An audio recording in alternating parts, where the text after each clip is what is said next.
تفسیر القرآن آج کا سبق سورۃ المائدہ آیت نمبر 87 اور 88۔ اعوذ باللہ من الشیطان الرجیم، بسم اللہ الرحمن الرحیم۔ یا ایہا الذین آمنوا لا تحرموا طیبات ما احل اللہ لکم ولا تعتدوا ان اللہ لا يحب المعتدین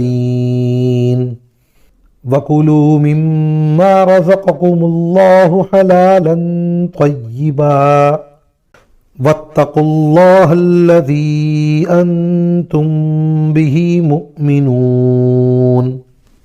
ترجمہ: اے ایمان والو، اللہ نے تمہارے لیے جو پاکیزہ چیزیں حلال کی ہیں ان کو حرام قرار نہ دو اور حد سے تجاوز نہ کرو۔ یقین جانو کہ اللہ حد سے تجاوز کرنے والوں کو پسند نہیں کرتا۔ اور اللہ نے تمہیں جو رزق دیا ہے اس میں سے حلال پاکیزہ چیزیں کھاؤ، اور جس اللہ پر تم ایمان رکھتے ہو اس سے ڈرتے رہو۔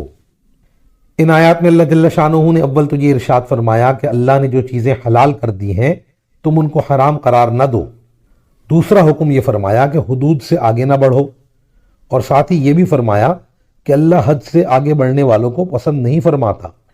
تیسرا حکم یہ فرمایا کہ کچھ حلال و طیب اللہ نے تم کو عطا فرمایا ہے اس میں سے کھاؤ اور اللہ سے ڈرو جس پر تم ایمان رکھتے ہو۔ معلوم ہوا کہ حلال اور پاکیزہ چیزوں کا کھانا دینداری کے خلاف نہیں ہے، ہاں پرہیزگاری اس میں ہے کہ اللہ تعالیٰ کے حکموں کی خلاف ورزی نہ کی جائے۔ اگر کوئی چیز فی نفسہ حلال و پاکیزہ ہو لیکن دوسرے کی ملکیت ہو، اگر کوئی چیز فی نفسہ حلال و پاکیزہ ہو لیکن دوسرے کی ملکیت ہو تو جب تک آپ اس سے حلال پیسوں کے ذریعے خرید نہ لے یا وہ بطور ہبہ نہ دے دے یا نفس کی خوشی سے استعمال کرنے کی اجازت نہ دے دے، اس وقت تک اس کا کھانا استعمال کرنا حلال نہیں ہوگا۔ آخر میں تقوی کا حکم دیا اور فرمایا وَاتَّقُوا اللَّهَ الَّذِي أَنْتُمْ بِهِ مُؤْمِنُونَ، اور اللہ سے ڈرو جس پر تم ایمان رکھتے ہو۔ وآخر دعوانا ان الحمد للہ رب العالمین۔